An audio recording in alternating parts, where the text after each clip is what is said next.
UP विधानसभा चुनाव के बाद अब विधान परिषद में बहुमत की लड़ाई तेज हो गई है। चुनाव का रिजल्ट आने के बाद अब उच्च सदन यानी विधान परिषद चुनाव के लिए राजनीतिक दलों ने तैयारी शुरू कर दी है। 36 सीटों पर होने वाले विधान परिषद चुनावों के लिए नामांकन शुरू हो गया है। इसके बाद 9 अप्रैल को मतदान होगा और मतगणना 12 अप्रैल को होगी।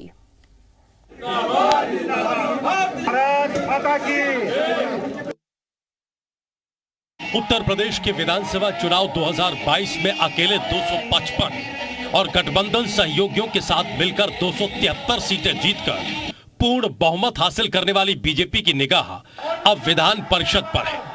सपा के बहुमत वाले परिषद में अपना दमखम बढ़ाने के लिए बीजेपी ने विधान परिषद की 36 सीटों के लिए प्रत्याशी चयन पर अंतिम मंथन कर लिया है। सोमवार को मुख्यमंत्री के सरकारी आवास पर हुई कोर कमेटी की बैठक में प्रत्याशियों के नाम पर सहमति बन चुकी है और अब महज घोषणा की औपचारिकता बाकी है। वहीं बीजेपी हाईकमान ने फैसला किया है कि जो विधानसभा चुनाव हार गए हैं उन्हें एमएलसी का टिकट नहीं दिया जाएगा। प्रत्याशियों को लेकर लगभग मंत्रणा पूरी हो चुकी है। जल्दी ही इसकी सूची आने वाली है और पार्टी को विश्वास है कि इस बार के विधान परिषद के चुनाव में पार्टी 100% सीटों को जीतकर एक नया कीर्तिमान बनाएगी। बीजेपी हाईकमान के फैसले ने सियासी सरगर्मी बढ़ा दी है। हर सीट पर 2 से 3 नाम तय किए गए हैं।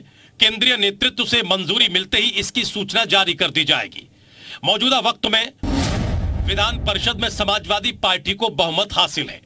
परिषद में सपा की 48 सीटें हैं जबकि बीजेपी की 36। हालांकि सपा के 8 एमएलसी अब बीजेपी में जा चुके हैं। वहीं बीएसपी का 1 एमएलसी भी बीजेपी में शामिल हो गया है। सपा विधान परिषद की सीटों को बचाए रखने की तैयारी में है तो बीजेपी की निगाह अब विधान परिषद में प्रचंड बहुमत के साथ अपना दबदबा बनाने पर है। उत्तर प्रदेश में विधान परिषद चुनाव की प्रक्रिया शुरू हो चुकी है। ऐसे में अब उत्तर प्रदेश में बीजेपी ने इन तमाम सीटों पर अपने उम्मीदवारों को लेकर मंथन कर लिया है।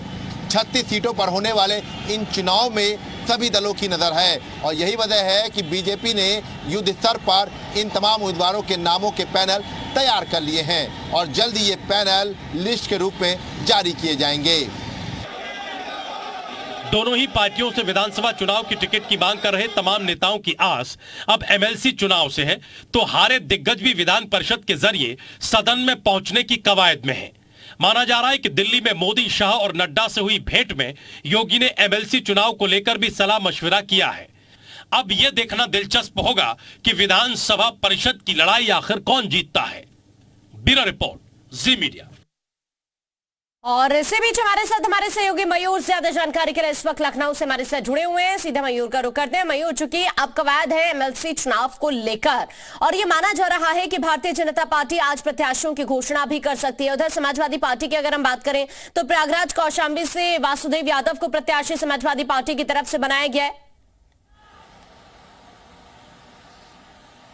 बिल्कुल, देखिए एक अहम चुनाव ये होने वाला है क्योंकि 48 जो संख्या है वो समाजवादी पार्टी की है एमएलसी में और जो लगभग 36 जो है भारतीय जनता पार्टी की है। ऐसे में भाजपा की एक कवायद रहेगी कि जिस तरीके से प्रचंड बहुमत के साथ उत्तर प्रदेश में दोबारा सत्ता में आए हैं, इसी तरीके से विधान परिषद में भी कहीं ना कहीं दोबारा वो मतलब विधान परिषद में भी वो सत्ता में रहे और जो है प्रचंड बहुमत उनकी उसमें भी रहे। इसलिए जो समाजवादी पार्टी के चुनाव से पहले तमाम जो एमएलसी थे, नेता थे जो भारतीय जनता पार्टी में आए हैं, ऐसे में ऐसी उम्मीद जताई जा रही है कि उनको जरूर लड़ाया जाएगा और उसी जगह से लड़ाया जाएगा। इसी के साथ ही लगातार लखनऊ में जिस तरीके से मंत्रणा चल रही थी, बैठक चल रही थी शीर्ष नेतृत्व की कि एमएलसी जो चुनाव होने वाला है उसके कैंडिडेट्स कौन होंगे, उसकी लिस्ट लगभग तैयार कर ली गई है। दिल्ली में लिस्ट भेजी गई थी, उसमें नामों पर मंत्रणा हुई है और लिस्ट तैयार है। क्योंकि नामांकन आज से चालू हो रहा है तो ऐसे में बहुत जरूरी हो जाता है कि जो लिस्ट है वो सामने आ जानी चाहिए क्योंकि 18 तारीख का जो डेट है वो जो बताई जा रही थी कि भारतीय जनता पार्टी अपने कैंडिडेट्स की लिस्ट जारी करेगी, लेकिन आज की जो मीटिंग है दिल्ली में उसके बाद ये उम्मीद जताई जा रही है कि नई लिस्ट जारी हो जाएगी।